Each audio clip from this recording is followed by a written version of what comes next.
Olá, seja muito bem-vindo ao nosso canal Leitura ao Vivo. No vídeo de hoje, vamos continuar a leitura do livro de Mário Sérgio Cortella, A Sorte Segue a Coragem. E se você não é inscrito no nosso canal e quer acompanhar as nossas leituras, clique no botão de se inscrever e ative o sininho para não perder nenhum de nossos vídeos. E vamos direto para a leitura de hoje. Leitura do livro de Mário Sérgio Cortella, A Sorte Segue a Coragem, capítulo 9. E quando a hora não é agora? Retirar-se não é fugir, nem esperar é cordura. Quando o perigo é maior do que se esperava, e é de sábios guardar-se de hoje para amanhã, e não arriscar tudo num só dia. Cervantes, Dom Quixote. Existe uma diferença entre conhecimento e sabedoria. O conhecimento é de natureza técnica. Quando alguém afirma eu conheço, está passando a mensagem de eu sei fazer algo ou tenho noção sobre algo. Significa que a pessoa tem a capacidade de cozinhar um prato, de montar um projeto, de organizar uma planilha. São conhecimentos referentes a determinadas atividades. A sabedoria, por sua vez, carrega uma sutileza que é diferenciada. É a condição do conhecimento incorporado pela vivência. Posso treinar alguém para fazer algo e ele terá o conhecimento de como elaborar aquilo. Em inglês, a ideia de saber fazer algo é know-how, que tem um sentido um pouco mais técnico, mais operativo. No francês, há a expressão esprit de finesse. Isso é a capacidade mais sofisticada de percepção. Aquilo que chamaríamos de sabedoria, embora a tradução literal seja idêntica, é a expressão savoir-faire. Ainda que ambas, know-how e savoir-faire, signifiquem saber fazer, a segunda tem um refinamento, remete à ideia da experiência meditada, aquela que contempla níveis de perícia e de sabedoria. Savoir-faire sinaliza que não basta saber fazer, é preciso saber também quando fazer e como fazer com maestria. Entra no território do fazer que vai além da operação técnica, portanto, que ultrapassa o ponto da mera execução da atividade. No que se refere à oportunidade, a experiência refletida, que é a vivência depurada, permite uma maior capacidade de identificação de oportunidade, aquilo que na medicina se chamaria de olho clínico, quando o médico capta informações e as transforma num diagnóstico, que aparentemente seria imperceptível ou não obviamente notado. O que lhe permite enxergar um repertório prévio de todo que tenha sido pensado, meditado, refletido. A própria palavra refletir quer dizer dobrar de novo, flexionar novamente.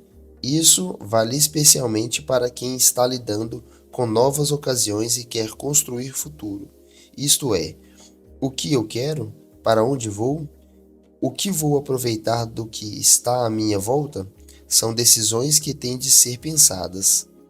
O bom surfista se caracteriza por identificar o melhor momento de entrar na onda.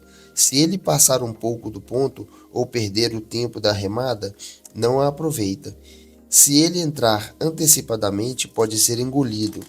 Essa perícia vem acima de tudo de treino, só o tempo e a prática irão aprimorar essa leitura que antecipa cenários. Quando a onda se forma ao longe, o surfista já percebe o movimento que ele vem fazendo, observa as nuances e se prepara para aproveitar o fluxo e realizar as manobras.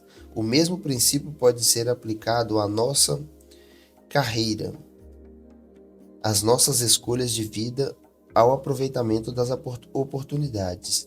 A visão antecipada, criada a partir da vivência meditada, permite uma avaliação mais apurada das condições que nos cercam e nos sinalizam o próximo passo, que pode ser até mesmo recuar, esperar outro momento, mais propício, refazer a estratégia.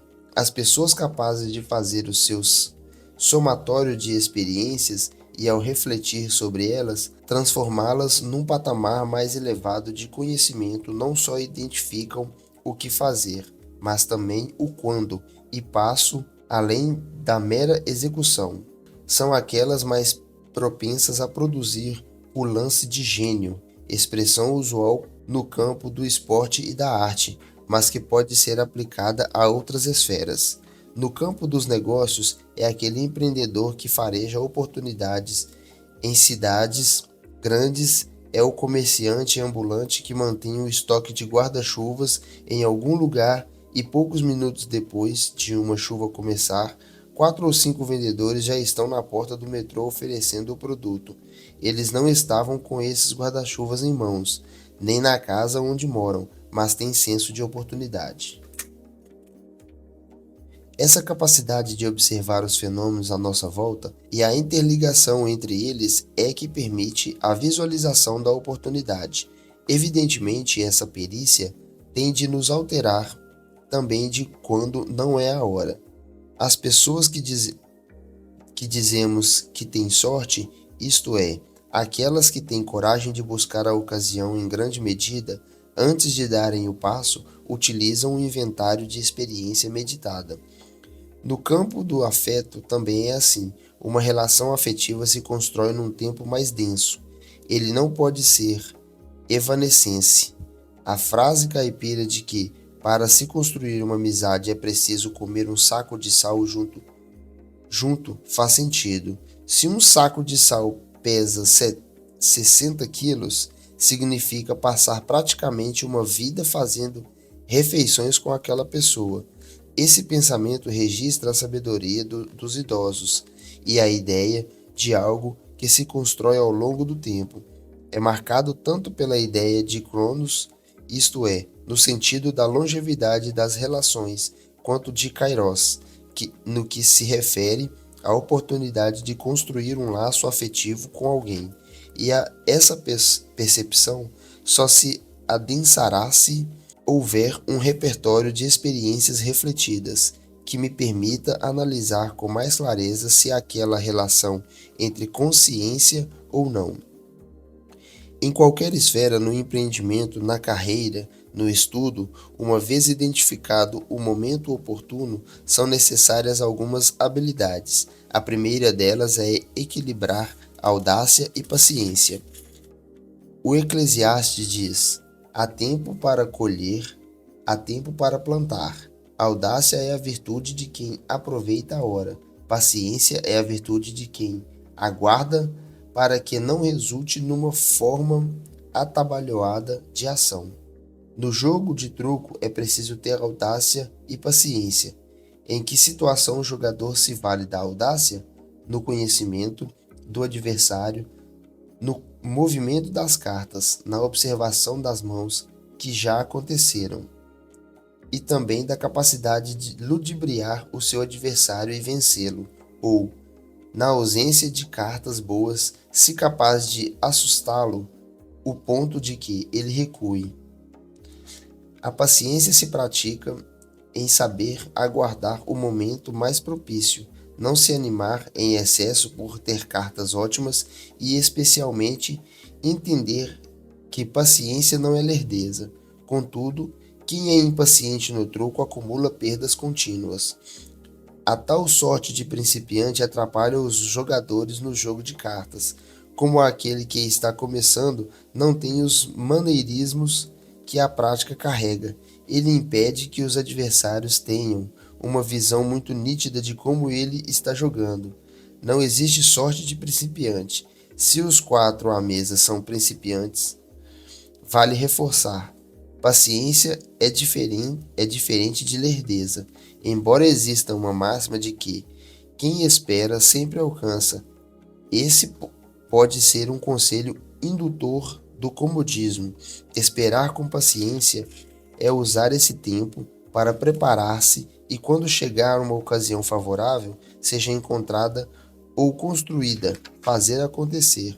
Alguns ditados que repetimos são muito conformistas. De tempos em tempo, evidentemente está falando de paciência, mas em algumas situações, alguns conselhos tendem a nos inclinar à imobilidade, à inércia, não à paciência. Há um ditado italiano que diz: piano, piano si va lontano. Devagar, devagar se vai ao longe. Mas é completado por outro que é: piano, piano si va lontano, ma non se arriva mai. Devagar, devagar se vai ao longe, mas não se chega nunca. No outro polo, eu costumo lembrar que existe uma diferença entre ser veloz e ser apressado. Velocidade é objetivo de perícia. Pressa tem a ver com desacerto ou afobação. Ter senso de urgência é diferente de ter pressa. Quem tem velocidade é capaz de fazer algo com excelência, que significa fazer o melhor no menor tempo com o custo mais baixo, de tempo, de material, de energia, de saúde. Aguardar o tempo e não fazer as coisas de modo assodado, atabalhoado, será que isso funciona sempre? Nem sempre. Não há um critério de perfeição. Em vários momentos eu achei que era para aguardar mais um pouco e a hora passou. Em outros achei que poderia ir e não era o melhor momento. Mas a experiência mais densa vai se gerando uma habilidade maior de identificar o momento mais adequado. Como sei que não é a hora? Quando agrego todos os indicadores de factibilidade de algo e com base em minha vivência meditada, avalio sim para fazer isso acontecer. Posso errar? Sempre. Contudo, a minha probabilidade de errar é tanto menor quanto maior por minha vivência meditada naquele contexto. Antes de passarmos para o próximo capítulo, eu peço que você me ajude a levar esse vídeo a mais pessoas, clicando no botão de curtir. Assim, o YouTube propagará este vídeo para outras pessoas. E vamos para o próximo capítulo. Capítulo 10. Planejar, escolher, abdicar. O plano que não pode ser mudado não presta. Publio Liro, Sentenças. O que me estimula? O ambiente externo. O que me motiva? O meu propósito, que também é o meu sonho. Mas, conforme antes mencionado, sonho não é delírio. O sonho é o desejo factível. O delírio é o desejo sem condições de se realizar. Eu, Cortella, não tenho mais condições de fazer várias coisas, por causa da idade, dos limites do corpo, da energia necessária, dos compromissos assumidos. Eu não posso me colocar hoje como postulante a correr a maratona de Nova York. Posso até ter o desejo, mas não reúno condições que me permitam participar dessa prova. Não poderei fazê-la, e não é questão de conhecimento, mas de levar à consideração uma série de circunstâncias relacionadas a essa empreitada. Tampouco basta a oportunidade passar à minha frente. Se eu não tiver como dar conta dela, de nada adianta alguém me oferecer algo, uma proposta para ser gestor de uma grande corporação com um alto salário na Islândia, porque eu não posso nem quero ir. Aos 25 anos de idade, talvez eu aceitasse. O sonho é um dos elementos a serem levados em conta para que a gente constitua o olhar sobre a oportunidade. Há situações em que a oportunidade pode passar perto de mim e eu nem prestar atenção, porque não está dentro do meu propósito. Eu não posso imaginar que sou capaz de fazer algo apenas porque sei fazê-lo. Para eu estimular o objetivo, é necessário que deixe de fazer outras coisas. Deste modo, aos 25 anos, um convite para a Islândia seria uma oportunidade e tanto. Hoje seria honroso, mas fora da cogitação. A quantidade de laços profissionais e afetivos que eu tenho me afasta dessa possibilidade. Isso demonstra que o aproveitamento de oportunidade implica abdicações. Quando a pessoa questiona terei de largar a minha família para realizar esse projeto? Largar não, mas precisará abdicar de um tempo antes disponível para dar conta de concluí-lo. Para fazer um treinamento, um curso, terá de abrir mão de algumas atividades. A própria ideia de escolher implica deixar para trás outras opções. É impossível escolher tudo. Quando assisti à primeira versão do filme Fantástica Fábrica de Chocolate, Estados Unidos, 1971, diretor Mel Stuart, com o Gene Wilder, eu fiquei encantadíssimo.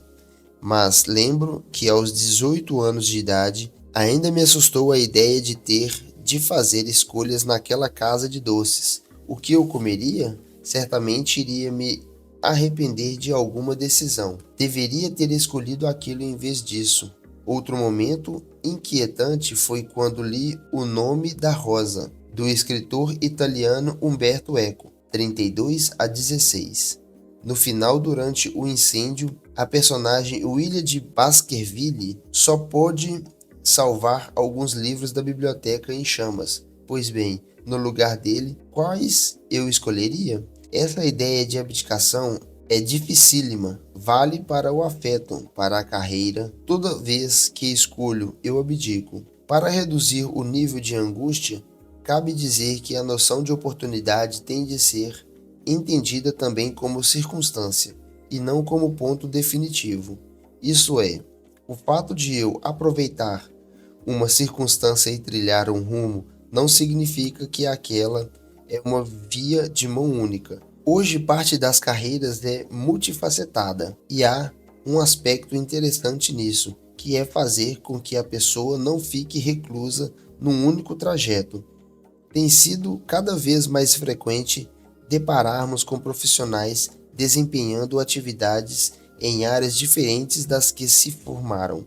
Graduados em ciências econômicas que se dedicam à gastronomia, engenheiros se tornando gestores em empresas, publicitários empreendendo.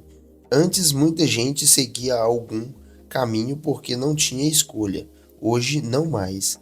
Até profissionais como uma trajetória extensa numa área se permitem enveredar por outros campos. Já encontrei gente que me disse: professor, sabe que eu resolvi voltar para a escola depois de velha? Eu não concordo com a formulação da frase, porque o que vem do depois de velha é a morte. A pessoa resolveu voltar para a escola depois de nova. O ser mais jovem é sucedido pelo envelhecimento, e o que sucede o envelhecimento é o falecimento. Mas, semântica à parte, é bastante salutar a pessoa persistir em seus projetos de vida. Não importa se antes ou depois da juventude, o que vale é ela buscar o que entende entrar em seu horizonte de vida. Eu continuo perguntando para meus filhos, meus netos e para mim mesmo: quais são os planos para o futuro? Claro, a nossa extensão de tempo vital é mais um aspecto que temos de considerar para traçar nossos planos. Convivemos com uma altíssima complexidade de variáveis, que é a vida nos coloca hoje. Há uma maior interdependência de fatores que a qualquer momento podem ser alterada. Essa condição exige que tenhamos sempre um plano B. A vida no Ocidente, nas grandes cidades, é complexa, tem muitas dobras. É difícil imaginar que porque eu tracei uma rota, chegarei sem desvio até o ponto final. Determinação, decisão, iniciativa, foco continuam sendo atributos importantes. Ainda assim, um conjunto de circunstâncias pode alterar a rota. Uma pessoa sem plano B fica desprevenida. A ela falta previdência. Nós precisamos aprender como fazer alguns aplicativos a recalcular a rota, mesmo porque nossa vida está atrelada também ao que está acontecendo em outras nações, aos rumos da economia, da política a ocorrência de fenômenos naturais. Essa complexidade faz com que eu tenha de conceber rotas alternativas. De fato, é difícil lidar com mais esta demanda e, além de tudo, o hábito tem uma influência muito forte na decisão das pessoas em pensar outros rumos possíveis para a vida. Algumas dizem: essa é a minha sina, não tenho o que fazer, já estou há muito tempo nesse modo. Essa forma obnubilada, com a visão obscurecida, remonta à origem do termo bitolado, que vem de bitola, a distância entre os trilhos do trem, que precisa ser sempre daquele jeito. Construir um plano B exige definir a prioridade e o que é acessório. Detalhe: não fazer essa triagem nos aproxima de um pronto-socorro desorganizado. Imagine uma estrutura de proteção à vida sem a capacidade de triagem. Não é casual que a inteligência administrativa gerencial tenha trazido para os hospitais, especialmente para a área do pronto atendimento, uma sequência lógica de triagem em que se entende a diferença entre urgência e emergência. Todo problema com alguém é uma emergência, mas não necessariamente uma urgência, que é já. A emergência é logo. É preciso ter uma escala de prioridades daquilo que importa.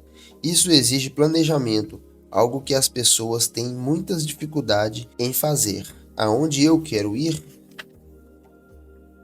Quais os passos que preciso dar? O que eu preciso para chegar lá? O que faço se isso não der certo? Se não tenho um protocolo de encaminhamento, uma rota desejada e uma visualização de opções outras, isto é, vou usar um termo administrativo de uns 30 anos, mas que até hoje poderia ser útil. Um fluxograma fica difícil seguir. Mais ou menos um encaminhamento do tipo: eu preciso disso. Se eu não tiver, sigo para A. Se não tiver, sigo para B, etc. E passo a passo, até cumprir o objetivo.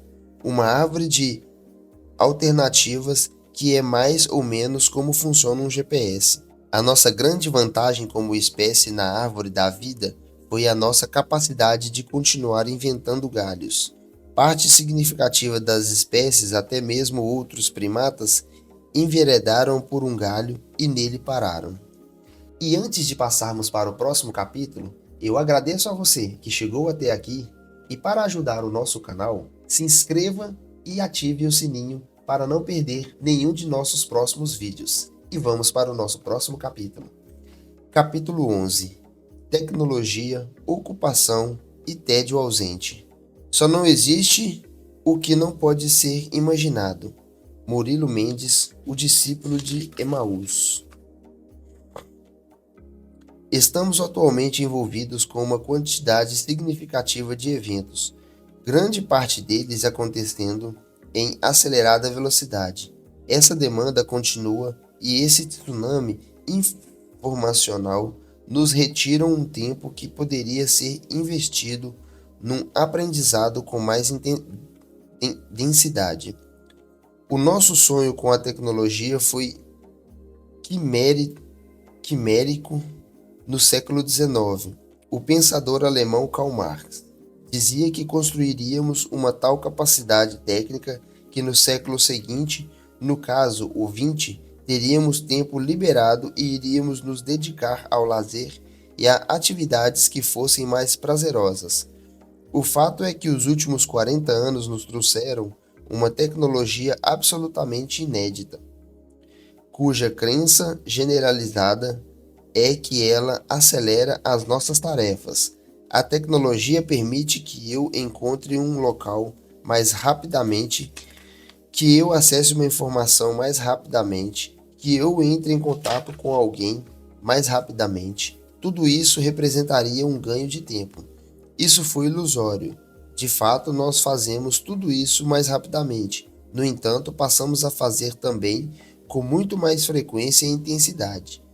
Aumentamos o número de vezes com que falamos com alguém em um dia, isso é, Hoje nos falta intervalo, nos falta recreio, e não apenas na cessação momentânea da rotina laboral, mas em outros aspectos da vida, como o intervalo na relação de afeto, no exercício da religiosidade. Nesse ponto, o mundo monacal cristão católico foi muito inteligente. Várias ordens religiosas organizaram a nossa divisão de tempo. O escritor canadense George Woodcock, no texto A Ditadura do Relógio, parte da obra A Rejeição da Política, fala que a divisão de horas aparece nos conventos medievais para manter o monge ocupado de modo contínuo, pois, como se imaginava, a cabeça desocupada é a oficina do demônio. Ou seja, enquanto estivesse envolvido com tarefas de forma disciplinada, não pensaria em bobagens, mas a Igreja Católica, na formação de clero, também usou do tempo para aferir a convicção dos que se apresentam para a carreira religiosa. Quando alguém entra numa ordem religiosa, faz filosofia, graduação, depois em algumas ordens, antes de entrar na teologia, faz um ano de parada. É o chamado noviciado. Para outros, o trajeto é idêntico, mas com 2 anos de noviciado. Neste período, ocorre uma parada das obrigações de estudo para que freiras e padres se autoavaliem e se certifiquem de que realmente estão no caminho correto de suas vocações. Não é casual que o maior número de desistências na formação do clero se dê nesse tempo de pausa. Muitas vezes a religião nos inspira a refletir sobre a nossa rota e o nosso lugar no mundo. Muitas vezes a religião nos inspira a refletir sobre a nossa rota e o nosso lugar no mundo. Siddhartha Gautama se retira do cotidiano para pensar a própria vida. Os cristãos chamam isso de retiro. Jesus de Nazaré retirou-se da cidade e ficou 40 dias meditando no deserto. Enquanto estava lá, no relato dos cristãos, o demônio foi atentá-lo, porque ele estava desocupado. Seria bastante improvável que o demônio fizesse isso se Jesus estivesse em macenaria com o pai dele ou fazendo milagre em algum lugar. Várias das práticas na religião, na filosofia, na psicologia, trabalham com a ascensão do fluxo do dia a dia. Esse fluxo do tempo que vivemos remete a Mário Quintana, que termina o poema Tenta esquecer-me com os versos: toda a tristeza dos rios é não poder parar. E é muito parecido com a tristeza que temos hoje. Ou outro poema, o português Fernando Pessoa, como Álvaro de Campos, conclui seu Barão on Furnace de modo agoniado. Acabamos com isso e tudo mais. Que ânsia humana de ser rio ou cais. A ideia do fluxo contínuo é desesperadora.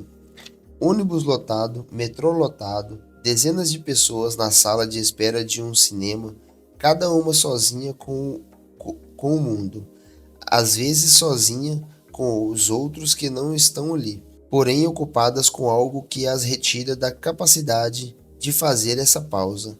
Nota-se cada vez mais a incapacidade que temos de simplesmente pararmos. Não gostamos de ficar parados, sem nada a nos ocupar. A ideia de ficar aguardando num saguão, numa fila, numa sala de espera, é altamente aflitiva, angustiante.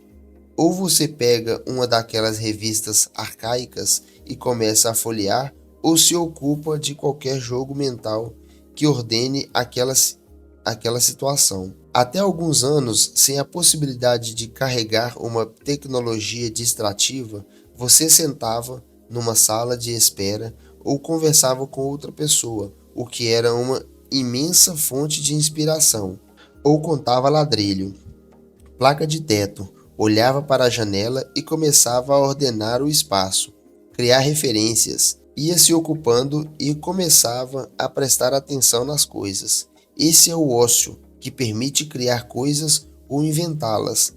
A desocupação é criativa na medida em que permite que você note o que não era notado. O olhar rotineiro é um olhar distraído.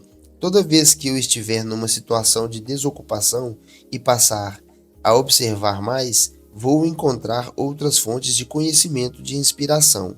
O uso do termo hebraico Shabbat significa interrupção do trabalho, embora a gente traduza em português como sábado, que era o dia em que se interrompia o trabalho. A ideia de ano sabático há um tempo passou a fazer parte do mundo corporativo, com profissionais fazendo intervalos para repensarem seus trajetos.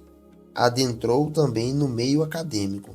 Outro dia, uma jovem de 21 anos com uma boa carreira em marketing digital me disse que precisava tirar um ano sabático. Fiquei imaginando por que alguém com essa idade, ainda no início de sua trajetória profissional, tem essa necessidade de parar. E ela dizia que planejava fazer essa pausa para encontrar um sentido para a vida dela. Nos últimos 3 anos de vida, ela vinha se sentindo sufocada. Essa percepção de sufoco, de abafamento, nos sentimos não só em relação à pressão do tempo, mas à compreensão do tempo. O mundo corporativo é repleto de marcadores tácitos ou explícitos. Sucesso é fazer 1 milhão antes dos 30 anos. Em 2 anos de empresa, precisa assumir cargo de chefia. Isso gera desespero porque é afobação e faz com que se perca a oportunidade de olhar para alternativas de caminhos que sejam mais gratificantes. Se ficarmos distraídos o tempo todo com os múltiplos estímulos que recebemos, acabamos por perder o foco. Quando queremos construir a nossa própria trajetória, um fator fundamental é sermos capazes de prestar mais atenção às oportunidades que podem estar nos circuncidando.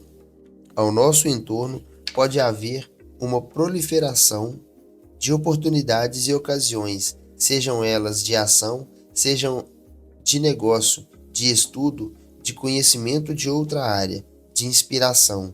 Se eu passar o tempo todo voltado para as ocupações contínuas, tiro o tempo de desocupação, que é aquele que me permite notar o que eu não tinha notado. Seria inconcebível, por exemplo, um docente como eu dizer: não admito celular em sala de aula. Não se deve permitir se eles forem utilizados em momentos que requeiram atenção e concentração, mas é negociável que se trata de uma ferramenta poderosa para o aprendizado e para o conhecimento. Seria como dizer: não quero ninguém com jornal ou revistas na minha aula. Essa deliberação seria válida quando esses recursos não compusessem um conjunto de ferramentas para o trabalho didático. Hoje, os estímulos são quase ininterruptos. A questão, sem dúvida, não é a tecnologia em si, mas o seu uso imoderado ao aleatório. A tecnologia tem esse efeito danoso, mas produz evidentes efeitos benéficos em várias situações. Quando se trata de aprendizado, existem momentos em que é preciso doar, seguir só até determinado trecho para mais à frente retomar o caminho. E isso não é absolutamente perda de tempo.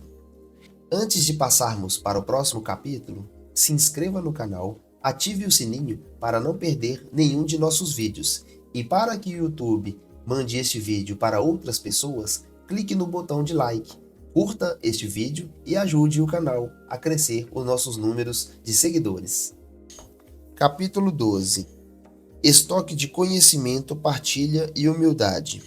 Um relógio que atrasa evidentemente não adianta, mas pior é ainda um relógio que adianta, pois também ele não adianta. Um relógio que adianta é um atraso, e o que atrasa também. O que adianta mesmo é um relógio que não atrasa nem adianta.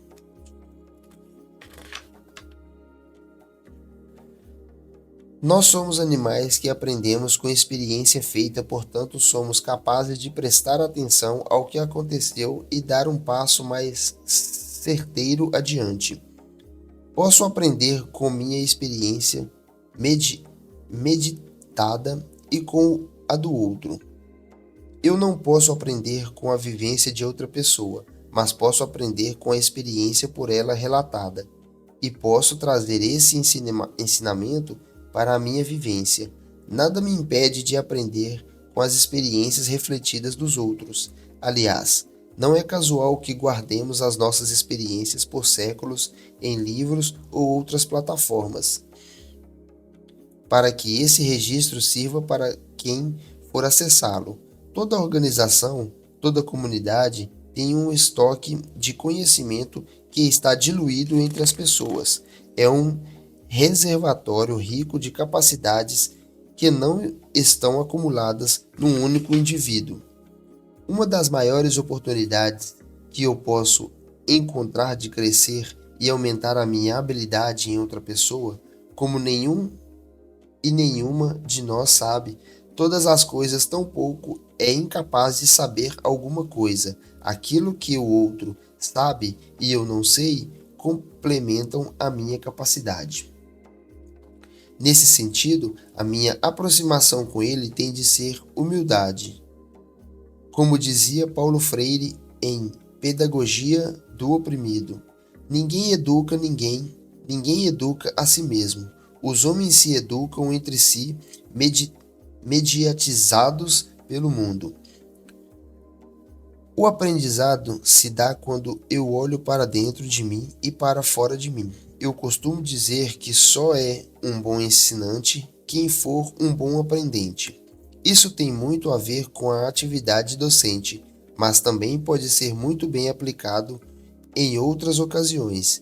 Empresas inteligentes são aquelas que criam circunstâncias em que esse estoque de conhecimento não só passa a ser inventariado, como trazido à tona com situações que estimulem o intercâmbio de aprendizados.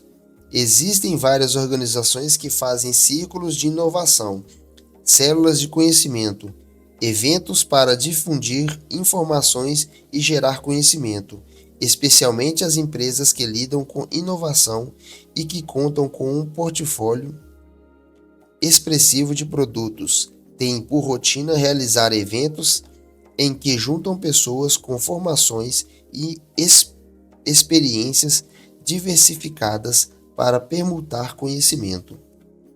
É preciso inventar tempos de aprendizagem, e estes nunca são perda de tempo, nem devem ser sempre acelerados. O desafio hoje é que vivemos num mundo onde há pouca atenção focada e muitas distrações. Nos fala num pouco de tédio, um período para nos dedicarmos mais à reflexão, à meditação, quando não tínhamos tanto o que fazer, costumávamos pensar mais. Eu ainda cultivo esse hábito, edificar momentos de tédio. Atualmente, se faltar energia elétrica em casa, se houver problema com o Wi-Fi, se o aplicativo de mensagens ficar fora do ar, as pessoas ficam atônicas, com dificuldades de se situar.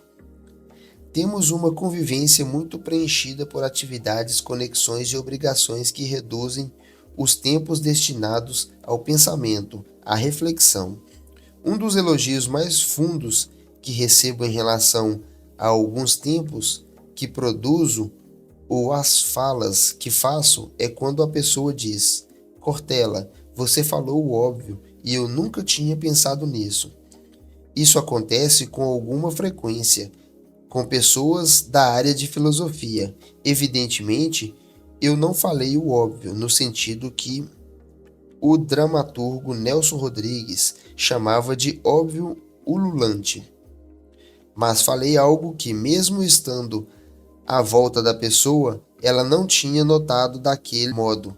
Isso se dá porque a minha profissão me permite observar as coisas e pensá-las, ou, para usar uma expressão lusitana, de que gosto, só pesá-las. Um pensamento que é muito mais analítico do que sintético. Entretanto, esses tempos em que vivemos são muito mais afeitos à síntese do que à análise. Hoje a velocidade nos induz a uma compreensão imediata que não valoriza as nuances, muitas vezes até as ignora.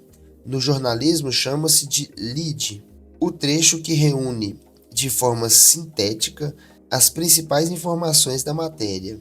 Hoje algumas formas de ensino são como o lead jornalístico. Esse recurso permite de fato que se tenha uma informação veloz, mas não significa que ela será apropriada, no sentido de tornada própria. Isso tem um impacto na aprendizagem de crianças e adultos. Por isso é necessário fazer pausas, porque elas são a interrupção proposital daquilo que é pouco criativo. Não é casual que os gregos tivessem uma expressão para a pausa, aquele momento de não envolvimento com a atividade estritamente produtiva. Scholé. Os latinos vão traduzir essa expressão como otium. Se você ficar o tempo todo no negócio, nec mais otium, não terá tempo para aquilo que não é obrigatório, o ócio. A ideia de Scholé, grega, é forte porque ela gerou, em latim, a palavra escola. O que é a escola? É um lugar onde a única obrigação mais forte é prestar atenção àquilo que não sabe. A parada é uma forma de criar propositadamente os próprios momentos escolares, sem paredes, ordenamento mobiliário, mestre, mas quando cada um se torna mestre de si mesmo e o autoconhecimento exige a capacidade de ir para a escola, a fim de criar a possibilidade de entrar em contato com o novo. Nesse contexto, a humildade é uma virtude decisiva, no sentido de que aquele com ascendência sobre outros deve se colocar como um igual, de ser tanto um emissor quanto um receptor de conhecimento, independentemente da posição hierárquica que ocupe. É quando acontece a permeabilidade interpedagógica. Uma pessoa inteligente partilha, auxilia, promove e usufrui dessa troca. Ela é capaz de ser permeável, isto é, de ensinar e de aprender com aqueles que estão à sua volta.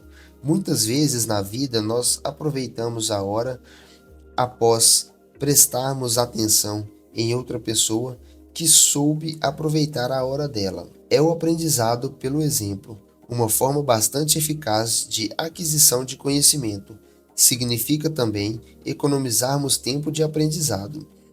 Os outros fatores decisivos para a nossa existência é que não temos de recomeçar do zero com cada indivíduo. Embora cada ser humano venha sem os conhecimentos para existir, ele não precisa inventá-los novamente. Basta que seja ensinado. Com isso, nós economizamos um tempo imenso na nossa trajetória coletiva. Quando vemos a sabedoria milenar de algumas populações que, por exemplo, indicam que determinada planta é curativa, que tal alimento tem propriedades nutritivas, trata-se de um conhecimento que levou centenas de anos para ser construído, mas pode ser transmitido com facilidade.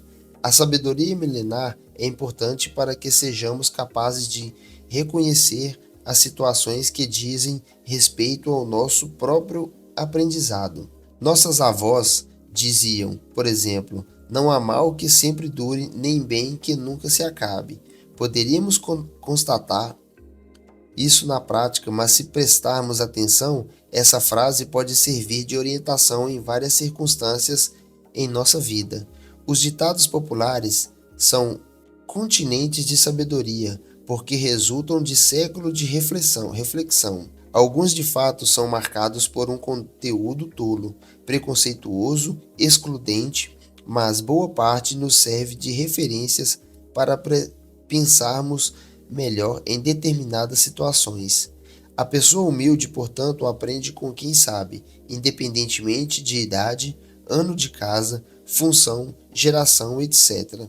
Enquanto a pessoa arrogante fala para o outro: veja como deve ser feito. A pessoa humilde, que gosta de partilhar conhecimento, costuma dizer: veja como pode ser feito. O pode ser feito é um dos modos.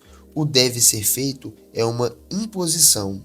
Equivale a dizer: se não fizer assim, estará errado.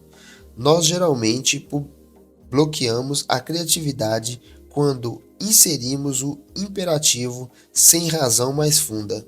Existe a clássica ideia de que as palavras nunca e sempre não se aplicam ao amor e à ciência. Também não vale para a competência, aprendizado e aproveitamento de oportunidades. Para você que chegou até aqui, clique no botão de curtir e ajude o nosso canal a levar este vídeo a mais pessoas. E vamos para o nosso próximo capítulo. Capítulo 13. Pensar sobre mim. Pensar sobre minhas razões. Conselho que uma vez ouvi darem a um jovem: faça sempre o que você tem medo de fazer. Muitas pessoas se lamuriam ao acordar por ter de ir ao trabalho. Torcem para chegar o final de semana, com expressões como graças a Deus a sexta-feira.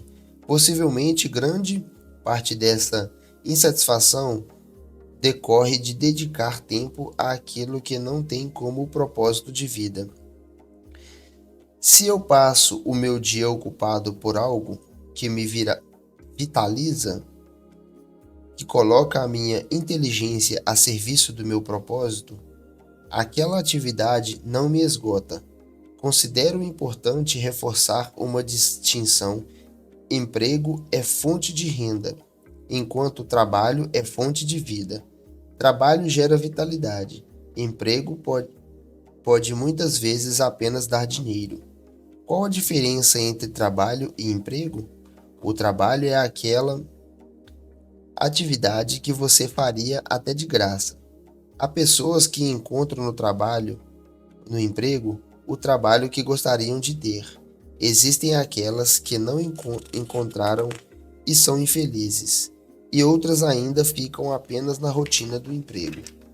No que tange à gestão, é necessário gerir movimentos de estímulos que podem acontecer de vários modos: incrementar a formação contínua, criar mecanismo de reconhecimento, promover a consciência da importância de cada atividade no conjunto da obra coletiva.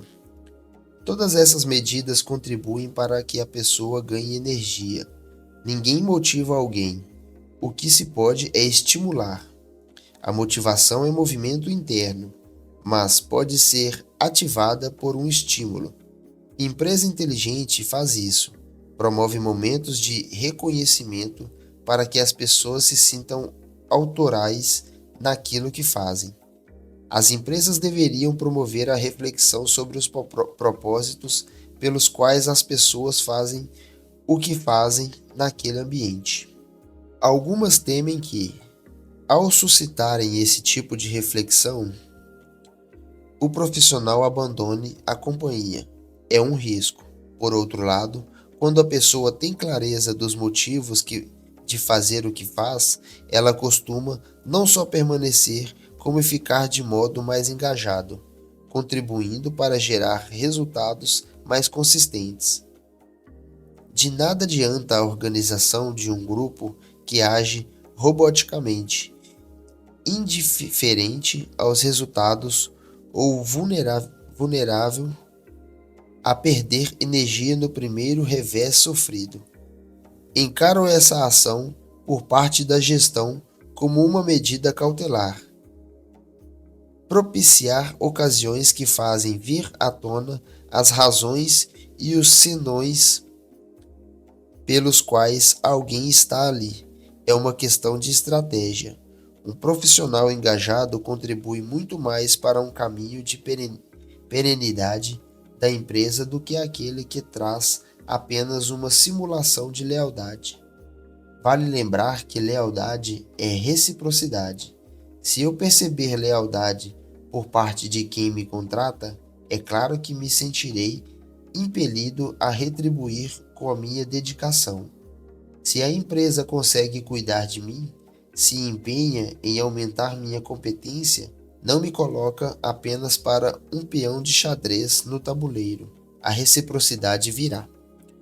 Há outro aspecto que também relaciona trabalho à ideia de esgotamento, e esse diz respeito unicamente ao comportamento de cada indivíduo. Existem pessoas que se enquadram de tal maneira em suas teias de atividades e compromissos que acabam tendo uma grande justificativa para não se realizarem em outras esferas da vida. Ah, eu sou muito ocupado. Não tenho tempo. Se eu largar, tudo desaba. Essa atividade é caracterizada, por um lado, pela arrogância tola de supor-se imprescindível e, por outro, por um desejo de escapar de lidar com suas próprias questões. Eu não sou da área de psicologia nem da psicanálise, mas é o que Freud colocava com muita clareza, que é o mecanismo de fuga. Afora aqueles tarefas que lhes são dadas. Há pessoas que se incumbem de tantas outras, sejam operacionais ou de preocupação, que não têm tempo para elas. E isso é até muito cômodo, embora pareça paradoxal, porque se ela tiver algum tempo, precisará fazer escolhas e, consequentemente, abdicações. Encarar essas situações é mais sofrido do que alegar ser extremamente ocupada e, portanto, incapaz de mudar de rota. Se houver um intervalo, terá de olhar para si, isto é, terá de defrontar-se. Esses momentos são críticos. No filme Taxi Driver, a personagem Travis Bickle, interpretada por Robert De Niro, levanta uma questão decisiva. Diante do espelho, ele pergunta: "Are you talking to me?" No sentido próximo de: "E aí, vai encarar?" Já me vi em situação semelhante. Eu não estava olhando para o espelho, estava pensando sobre mim, sobre ações, sobre atinos e desatinos da vida. Ao deparar comigo mesmo, quase que a frase foi: "E aí, vai encarar?" E nessa encarada, ficar pensando como se eu fosse o outro de mim mesmo. Aquela cena para mim representa momentos em que eu sou despertado de um torpor, uma situação passível de acontecer com qualquer um de nós. Ao nos soterrarmos de obrigações sem nenhuma priorização, evitamos nos encarar, ter essa espécie de enfrentamento. Na perspectiva de a sorte segue a coragem, será uma coragem competente. Se eu tiver nitidez do motivo pelo qual estou encarando, isto é autoconhecimento, e não só no sentido mais contemporâneo da psicologia. Na realidade, o autoconhecimento é uma expressão da filosofia clássica, quando Sócrates levanta a ideia do "conhece-te a ti mesmo", induz a um movimento de reflexão filosófica, reflexão metódica, estruturada, em que a pessoa vai ter de se encarar. O autoconhecimento não significa apenas que eu vou fazer um mergulho interior prazeroso, deleitável. Não, eu vou ter de me ver com minhas glórias e virtudes, com minhas danações e encantamentos, com aquilo que eu sou. Obviamente, eu não sou o melhor avaliador de mim, sozinho. Por isso, O autoconhecimento não é possível de modo isolado. Não é se colocar introspectivamente no alto de uma montanha. Isso também pode ser feito, mas como uma das fases do processo de autoconhecimento. O afastamento, a meditação, o silêncio procurando são condições que contribuem, mas não são suficientes, porque não conheço a mim mesmo de modo completo. Eu também me conheço pelo modo como os outros me veem, me sentem, me entendem. Só em contato com outras pessoas que são capazes de dizer como elas me conhecem para que eu veja como os outros me veem. E, assim, eu posso provar-me. Estou usando uma expressão, provar-me, de propósito, no sentido de experimentar. Na composição da palavra experimentar está a expressão perire, que significa provar, de onde vem a palavra aperitivo e também a palavra perigo. O perigo é algo que prova você. A coragem é quando você depara consigo mesmo e encara. Causa-me assombro quando o filósofo alemão Nietzsche diz: quando você olha para o abismo, ele te olha de volta. Nesse sentido, a ideia de experimentar a si mesmo, de se colocar à prova, o perigo que isso representa, há quem se recuse ao autoconhecimento por duas razões. Porque pode desconstruir uma ilusão que tem de si mesmo e, segundo, para encarar e ser encarado é preciso estar disposto a ouvir poucas e boas. Na realidade, ouvir muitas e más. É curioso que em português usamos o poucas e boas, querendo dizer o sentido inverso. O fato é que não apreciamos ouvir muitas e más sobre nós mesmos, porque para que serve o autoconhecimento? Para que eu ganhe potência, vitalidade, energia, competência no exercício da minha existência, para que eu seja autor de mim, também a minha autoria sobre mim mesmo, portanto, seja autônomo. Eu não preciso ficar submetido às forças daquilo que é imponderável. Aquilo que alguns chamariam de destino, de fatalidade, de fado. Existe um imponderável e sobre este quase nada conseguirei fazer. Mas, no que se refere àquilo que não é imponderável, eu preciso agir com energia, inteligência, coragem, humildade e paciência. Com esta passagem e esta leitura, nós encerramos o vídeo de hoje. E eu agradeço a você que chegou até aqui e te peço que você clique no botão de curtir e se inscreva no canal para não perder os nossos próximos vídeos. Eu espero que você fique bem e até a nossa próxima leitura.